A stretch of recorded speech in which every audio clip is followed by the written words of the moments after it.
out of my sickness into thy out of my wrong and into thy rest, out of my sin and into thy self. Jesus, I come to thee. Out of my shameful failure and loss, Jesus, I come. Jesus, I come into that glorious gain of thy cross. Jesus, I come to thee. Out of that sorrow into thy love, out of my storms and into thy calm, out of distress to jubilant sound. Jesus, I come to thee. Out of unrest and arrogant pride, Jesus, I come. Jesus, I come into thy blessed will to abide. Jesus, I come to thee. Out of myself to dwell in thy love, out of this place into raptures above, upward for air, on wings like a dove. Jesus, I come to thee. Out of that fear and dread of that zone, Jesus, I come. Jesus, I come into that joy and light of my home. Jesus, I come to thee. Out of the depths of ruin untold, into the deeps of thy sheltering fold, ever thy glorious face to behold. Jesus, I come to thee.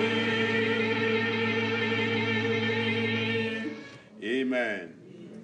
Let's just talk to the Lord just for a brief moment with regards to the song that we just sang now. It's a song of confession. You know, after personal self-examination, we are coming to a realization that we are not exactly where we ought to be. And so, it's always a good thing when a man is able to recognize that and is not hiding from it. And he says, well, I know I'm not exactly where I ought to be, but Lord, I need your help. Lord, I need your help. Lord, I need your help. And I believe as a congregation, as a church, as workers, we can come to that conclusion that we are not exactly where we ought to be. And so we are coming before God tonight with that kind of attitude of repentance, asking for God's help, asking that God will help us, asking that God will assist us so that we can get to where He truly wants us to be. So let's take a few minutes to just talk to the Lord tonight and say, Father, we need your help. We need your assistance. And we pray that you will grant us that assistance tonight In the name of Jesus. In Jesus' name we pray. Father, in all humility we come tonight, pleading and asking for your assistance, that you will help us as individuals in our own personal ministries. And as a congregation, we're also asking that you will help us. Amen. So that in the year ahead, we will have better success than we have had in this new year. Or in this year that is coming to an end. We are praying, looking forward to the new year, that your assistance will be much more better in the new year than even this passing year in Jesus' name. For the short time we have tonight to look into some of your words and discuss, we just pray that, Lord, you will breathe upon us. Amen. Give us the humility that will receive correction. Amen. So that we can be able to move higher. We can step over those areas of our weaknesses so that we can get to better places in Jesus' name. Amen. Thank you for the answer. Thank you, Lord. In Jesus' name we pray. Amen. Amen. Please be seated. The plan tonight is actually for us to do a review, a personal review of ourselves and of our ministries. I know this is supposed to be our time for Sunday scripture review. I don't want to ask if you have read it, but if you have not, I want to appeal to you. Tonight is still there. Read your Sunday scripture before tomorrow, so that when our teacher is teaching us, we are not confused in any way, or we are not totally ignorant of what we are going to be taught. So, by the grace of God, I trust God will be faithful in that area in Jesus' name. Amen. So please read your Sunday scripture booklet.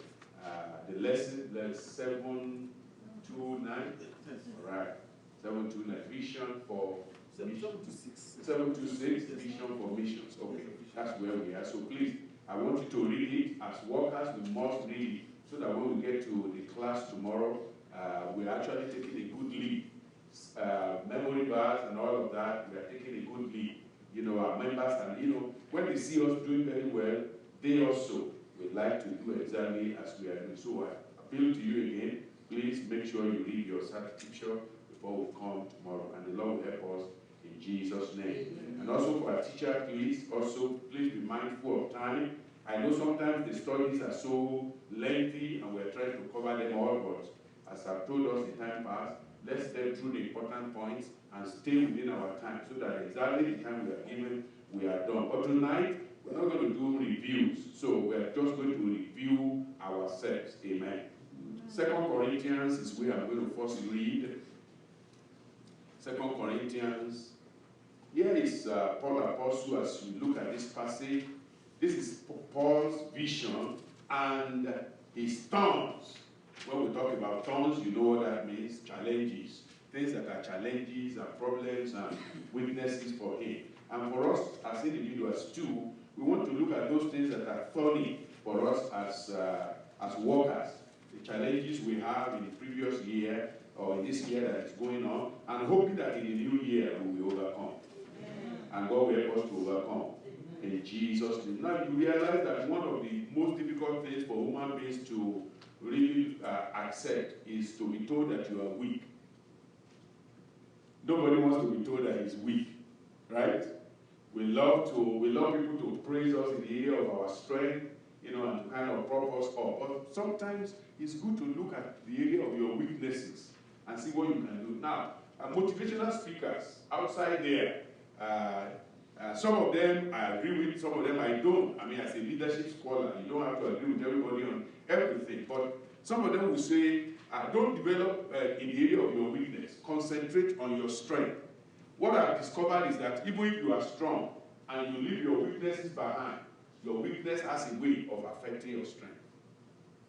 That's just my own, as a leadership scholar, that's just my observation, that if you think your weaknesses are nothing to talk about, let's just develop our strength and keep going. Yes, it's good to do that. There's nothing wrong with that.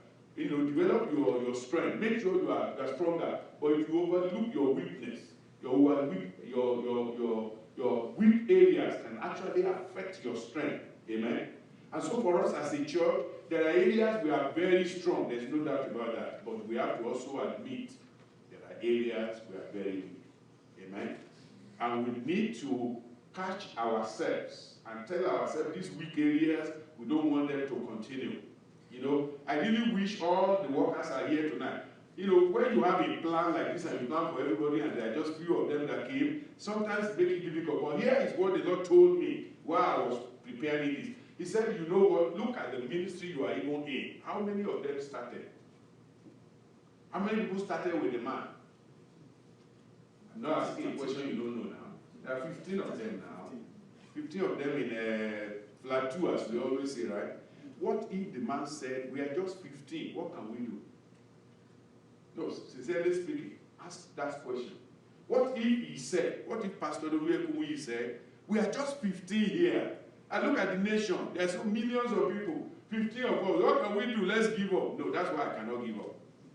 That's why you should not give up. Amen. I said that's why you should not give up. Amen. Because however few we are, listen, tonight, let's say the few of us who are here, we decide that in certain areas of our ministry, I'm going to take charge. I'm going to make sure that things are working well. Yeah. You know that we're going to do well. Yes. Amen.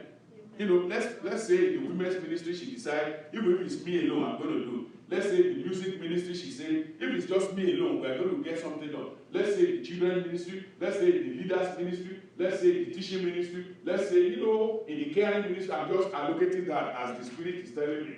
And I know that's your ministry in Jesus' name. So let's say in all those ministries, each of us say, you know, I'm going to just take charge and make sure things don't fall to the ground. Amen. What do you think is going to happen? Revival. God will help you. Amen. Amen. You know, sometimes you just need one person in each ministry to take charge. That's true. So think about all the ministries we have in the church. If one person decides, I'm going to take charge. You know, I once told, I don't know if it's the workers or the leaders on Tuesday, I said, you know, one of the things I discovered, there was a time we had a great challenge with our electronics. Brother Solomon, who was our leader then, you know, very effective brother, who was with us here, unfortunately had to go back home. There was nobody who knew what to even do with electronics in this church. Including myself, we were all ignorant. In fact, in those days, it's so funny. When we set the electronics, if anybody try and touch it, we are done. Because we don't even know, there was no process around it. If you touch any of those things, you turn them on and off, we are all screwed. Nobody knows what to do anymore. It was that bad. He was the only one because his knowledge was he knew how to set those things and that's it. If you disorganize that thing, it will take him the whole day to understand what you did, what you messed up. But nowadays, it doesn't have to be like that. All you need to do is have a process. Okay? You have a process around what you are doing. Okay? If I want to play this piano, all I need to do is turn it on. If I know the keys to touch, it doesn't matter what somebody has set there, I can reset everything. But that's part of knowledge, and if nobody is taking any time to understand that, it's difficult. So, by the grace of God, when that challenge came, the Lord just, gave me an inspiration to call one of our brothers, and I said, look, I know this is not what you want to do, but I'm calling you to go and man that section. Initially, it felt like it was too much because he's not used to it. I said, yes, I know, it's not your area, but now I need somebody to man that area. And he did. And he's still doing so till today. Joyfully. And we have not had any issue. If there's any issue we are having in electronics, it's more of the system. It's not individual. Nobody is causing that problem. It's the system. They are trying to learn the system, and sometimes power, and all of that is messing things. So it's not so much about, but at least they have a hand. They have control over what they are doing. So it's the same thing. Let's say we can find somebody in each of the sections who will take control, music ministry, children ministry, praise and worship ministry, all of that. You are going to see a difference. And that's the attitude I want us to take to the new year. What section of the ministry do you belong to? What can you do there that can make sure there is no disruption? That's the challenge I want to give to all workers this year. That as we are entering the new year, whatever section you are, maybe you are the youth ministry, children ministry, choir, evangelism, whatever ministry you think you are in, what can you do to make that ministry successful? God will help us. Amen. The reason why I want to talk about some of the weaknesses we have is because, like I said, weak areas is not something people want to talk about, but it's good. It's good. Look at what the scripture says in 2 Corinthians chapter 12. 2 Corinthians chapter 12. It says, and he said unto me, my grace is sufficient for thee. For my strength is made perfect how? In weakness. A lot of people, they want to exhibit only their strength area. I just want to talk about my strength. Listen, if you overlook your weakness, he is going to defeat you at the end. Your weakness, it's like you have a whole house. You have a whole house. And just one corner of it, a brick, is messed up. Oh, you say it's just one brick. The whole house is still intact. From that little opening of that brick, the whole house can come down. The whole house can be brought down. So, don't overlook the weakness, the weak area. As we're going to hear a message today from the general superintendent that speaks to this. The message also says the weaknesses of a strong church. The weakness of what? A strong church. You see, however strong a church is, there is a weak area. And sometimes those weak areas are so overlooked. For us as a church, teaching the word of God and all of that, that's not our problem. Any member of this church can wake up and produce 3 points. I'm telling you, if you have been to school, and I give this passage I just give you now, if I ask all of you to come out with 3 points, you will. I am convinced you will come out with 3 points there. Praise the Lord. That's how you are raised. But that's not the end of ministry. That's just part of ministry. Praise God for that strength.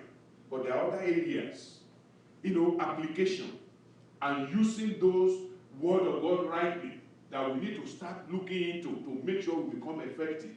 And God will help us. Amen. So, for Apostle Paul, think about him. Why the Lord says, my grace is sufficient for you, for my strength is made perfect in weakness. Why did God say that to him? When you look at Apostle Paul, you can see strength.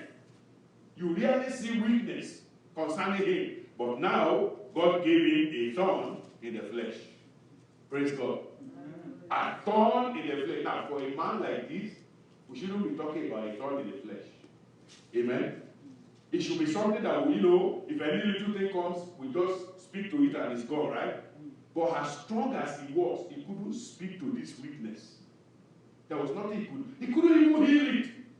Oh, he was the one who was laying hands on people and people were getting Holy Ghost and, bad Jesus would come and say, who are you? And then but he came to his own. He beseeched God 3 times. He got nothing. God says, don't worry. In that weakness, my strength is made perfect for you. Don't worry yourself. You are going to be perfected. But the weakness is there. Amen. The weakness is there. By the grace of God, he took care of it. He says, most gladly, therefore, will I rather glory in my infirmity. You see, this is where our challenge is. When we have weaknesses, actually we are feeling ashamed. Praise the Lord. We are ashamed of that weakness, right? We almost want to withdraw away from the weakness. But Apostle Paul said, I will do what? I will glory.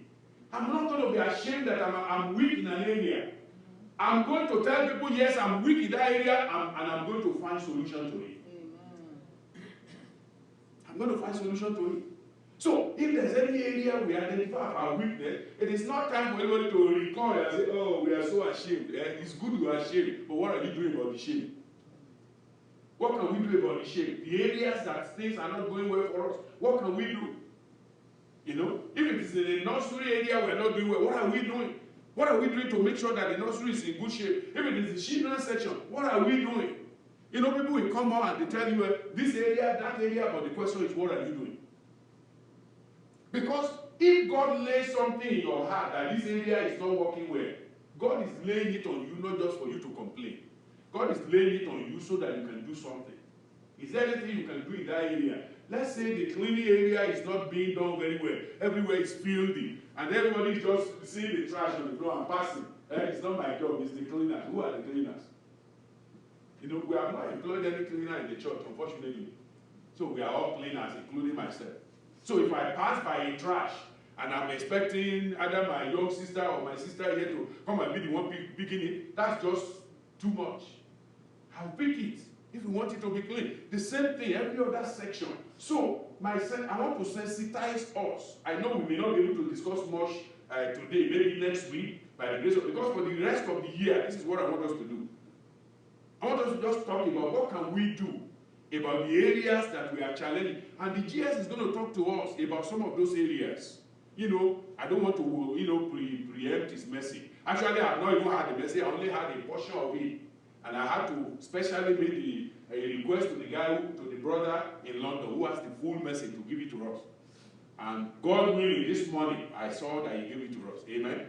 So we're going to listen to that message. But here's what I'm saying. You know, Paul says, most gladly, therefore will I rather glory in what? My infirmities. That the power of Christ may do what? May rest upon me. When you glory in your weakness, what that means is that, not that you are happy that you are weak, but you are not disowning the weakness. You are saying, this is my fault, but I'll do something about it. I'll find a way to handle it. You see, God will help us in that area in Jesus' name. Listen, every weakness contains within itself a strength. Did you hear what I said? Every area that a man is weak, there is some aspect of strength within it, if you just can identify it. In the same way, every area of strength contains in it a measure of what? Weakness. So turn it whichever way. So if you identify a weakness, it can become a strength. You can turn it to strength. If you have a strength, be careful, it may turn to weakness. And that's what we are having. We have a strength, but it's beginning to become a weakness. We have the strength of the Word of God. Now it's becoming like people even ignore the Word. You cannot preach till you are blue in the face. Nobody even, people are like looking at me and say, what are you talking about? We've had that one before. Tell us something new. That's the weakness in that. So if you don't capture that weakness quickly and address it, people will just, everything will just, even strength will become weakness.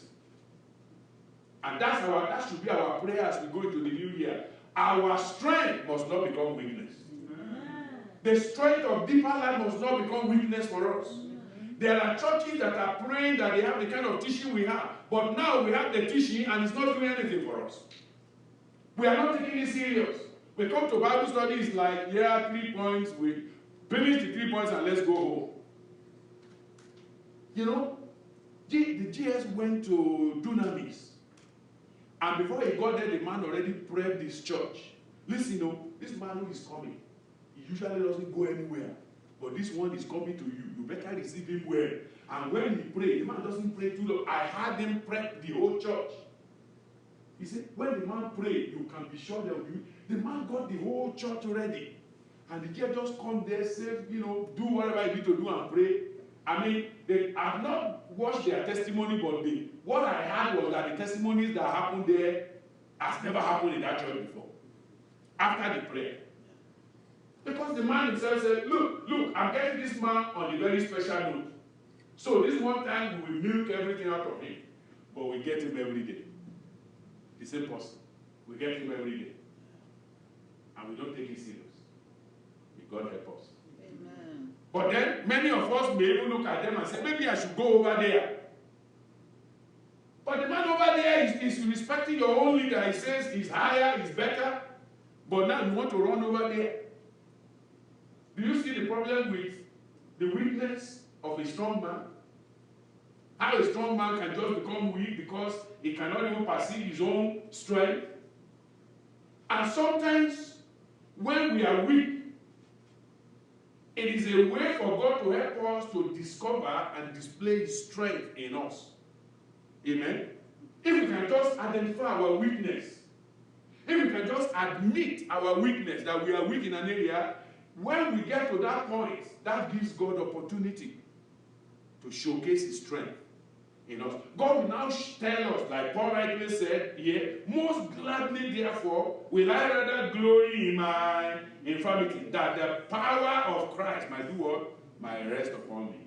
If God's power is going to rest upon you, you cannot be proud. I'm not weak. And whatever anybody is saying, I'm not weak. And God says, okay, you are not weak. Okay, stay strong and let's see what you're going to do. But when you say, God, I'm sorry, I'm so weak. I really need help. God says, okay, let's display power in you. The impotent man, I don't have any man. Say, don't worry about any man. I am the man you'll be looking for the rest of your life. Do you want to be healed? I want to be. He said, get up. Hallelujah. So when he admitted his weakness, Jesus said, okay, let's give some strength. Let's display the strength of God in your life. And brethren, if we can do that, God can display his strength in us. If each of us can come to a conclusion and say, look, it doesn't matter what is going on, even individually, God told, sometimes when you think about all of these things, examples are too many in Scripture. Amen?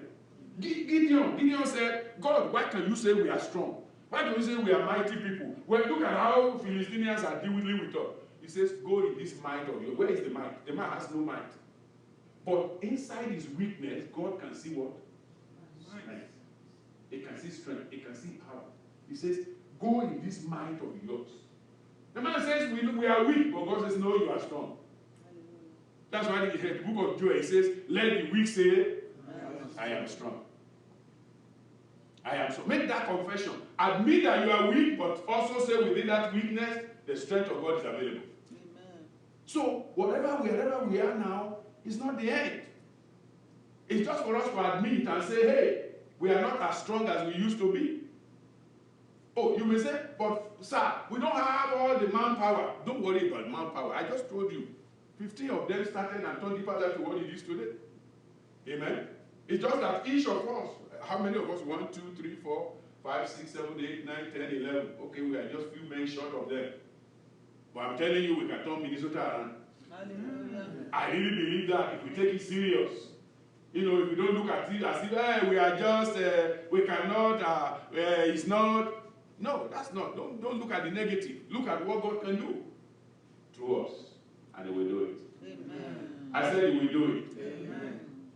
So don't be afraid to expose the weakness in yourself. Because when you expose that weakness, it may just be the beginning of strength. Because exposing the weakness itself is strength. Admitting the weakness itself is strength. Telling people you are weak actually and expecting that God will do that itself is strength. It takes a lot of strength for people to agree that they are weak. A lot of strength. God will help us. Amen. I said God will help us. Amen. So as we come tonight and as the man of God ministered to us, we want to pray that the Lord will help us. Amen. The Lord will assist us. Amen. Some areas that we know. Sometimes you look at a very open, a very good area is the singing. I don't know. Singing is one of the ones that bothers me most for us. We sing as if somebody is forcing us. But listen, while we may not control the other members of the church, let me tell us, brethren, solution to this. If just the workers in the church during the singing can band together and start singing, you will see how the members will join. But we who are supposed to spearhead it, we are the one who will be looking like this. It's like, what are they doing now? What's going on now? Listen, yes, we all know we don't have musicians. That one is no longer news. Amen? Is that news? No. That we don't have people to play? No, that's not news. But do we have hands to clap? Yes. There's something unique. When you have something unique you can do and you don't do it, you cannot blame God. We still have our own uniqueness. That even people outside can come and they will copy. They say, look at them, look at what they are doing. For you, that is nothing because you are used to it. For them, it's special. Amen. But rather than us do that, everybody is looking like, okay, let's see how far the music will go now. Let's see how far they will take it now. Your look betrays the fact that you are sarcastic. No, your look, people's looks betray the sarcasm. And the person leading is already intimidated by joy. When you look at all the sarcastic faces, you say, oh my God, how am I going to pull through this one today? And then you are making every effort and they are still looking. Say, okay, we give you. We see what you are going to do. And then after a while, you just give us, say, well, whatever today, whatever. But listen, brethren, I'm telling you, like I said in the beginning, 15 of them, they band together. Do they have all the men they needed? No. Do they have all the musicians? That was why Baba himself was playing music, was doing this, because they don't have all. He shouldn't be doing all of that. It's not the normal thing to do, but if you don't have, you use whatever you have. Pastor should not be the one singing. It's not my job to sing. It's somebody can do the singing better than I do. But when we get to a point where I have to. Praise the Lord. You have to. Whatever you have is what you use until God gives you an alternative. Amen. And we all come comfortably, confidently, and do it. So my appeal to all of us is that whatever section you are in, do it well. Amen. If you are an usher, be the best usher that we can ever have. If you are a singer, be the best singer that you can ever be. A teacher, be the best teacher that you can ever be. A leader, be the best leader that you can ever be. Yes, you don't have support. Sometimes that's our excuse. I don't have anyone. Well, whatever your hand finds to do, do it well by yourself. You don't have to finish everything. Just do your own bit. God will help us. Amen. I said God will help us. Amen. You know, I want to leave the rest to our Father in the Lord to explain it to us. But my expectation is that as a church, we will look unto God. Amen? Amen. We will look unto God. Amen. And in the new year will be better. Amen. Before we pray and we get into the message that will speak to us a little bit, let me read Isaiah 62 and then we pray. Look at what the psalmist says. It says, truly, in verse 1, my soul waited upon God. From him cometh what? My salvation. Amen. That's my expectation. I'm just waiting on God. I'm trusting God that God will make things good. He only is my rock and my salvation. He is my defense. I shall not be greatly moved. And then in verse 5, it says, my soul, wait thou only upon who? Upon God. For my expectation is from him. He only is my rock. It's a repetition again, but it's good.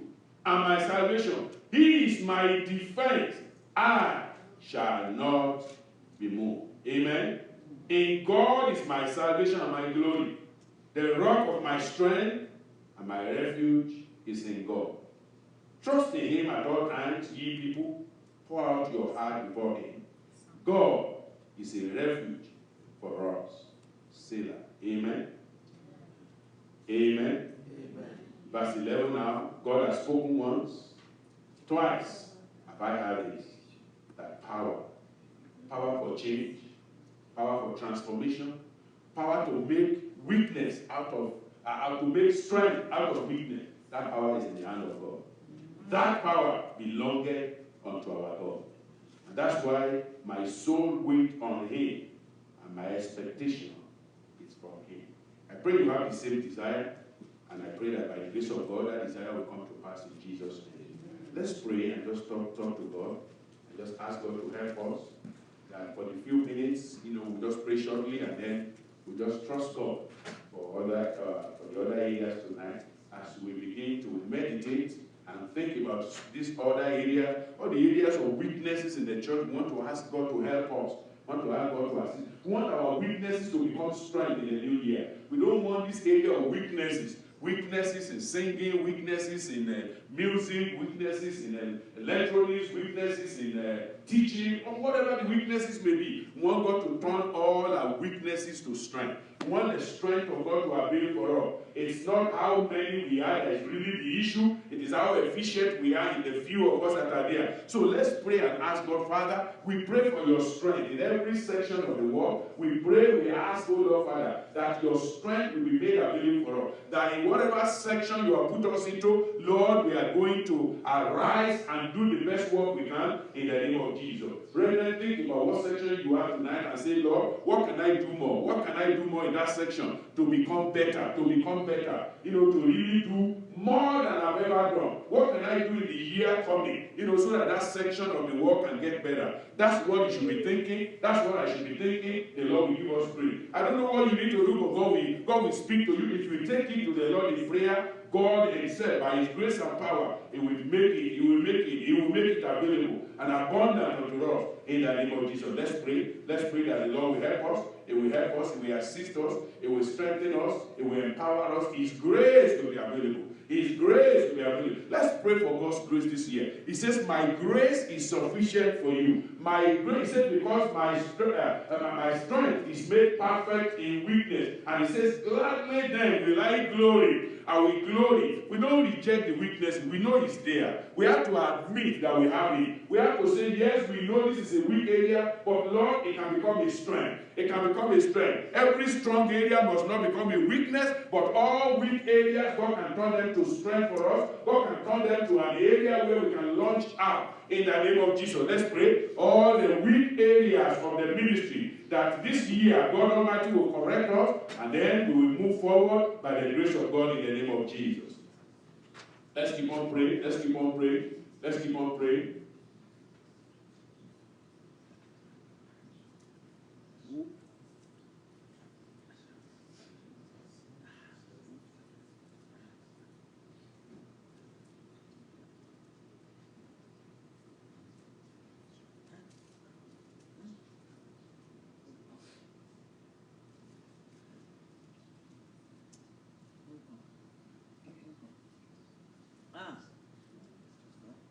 Lord. In Jesus' name we pray. GHA service.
Let's have a word of prayer. Father, we thank you for this time. We pray that you open our eyes to see practical things from your word now in Jesus' name. Amen. We pray that we'll be doers of the word, not hearers only. Amen. In Jesus' name we pray. Amen. We're looking at 2 Samuel chapter 3, verse 1. Now there was long war between the house of Saul and the house of David. But David waxed stronger and stronger, and the house of Saul waxed weaker and weaker. I want you to please notice there, the house of David, or David, waxed stronger and stronger. Please turn to Psalm 6, verse 2. Psalm 6, verse 2. In the title you will find it's the Psalm of David. It says, to the chief musician on Neginoth, upon Sheminith, a psalm of David. I pointed that to you for you to understand that what we're going to read in verse 2 is a statement made by David. Have mercy upon me, O Lord, for I am weak. O Lord, heal me, for my bones are vexed. In the 2 Samuel passage I read to you, it says, David waxed stronger and stronger.